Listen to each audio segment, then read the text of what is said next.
Pumasok ka. Maraming salamat, Tito Pen Medina. Idol ko yan. Nico, galing si Nico na, pala.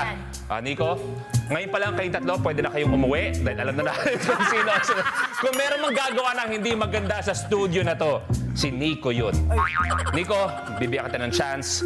Ikaw ba, naniniwala ka na kaya mong magsabi na ang isang tao ay inosente o siya ang salarin? Kaya. Magaling ka mangilatis. I'm an observant. Nasa sobrang galing ko mangilatis, nascam nga ako noong 2018. Na TV Patrol pa ako. Yung galing mo sa pangingilatis, Oh. alam ba ng asawa mo yan? Oo, dahil alam niyo yung mga tipo ko.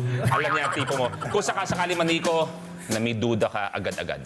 Kung nakakaramdam ka ng konting kaba, sino sa tatlo ang medyo tingin mong may potensyal maging isang salarin?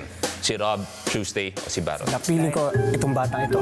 Pero, Agad-agad ang kasi siyempre salarin. hindi sila gagamit ng mga kaduda-duda na eh. Sorry, correct me if I'm wrong.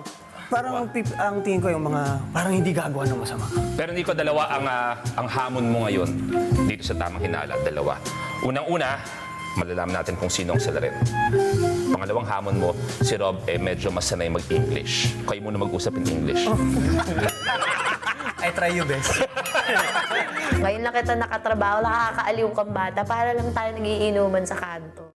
1, 2, 3, 4, we're ready for more.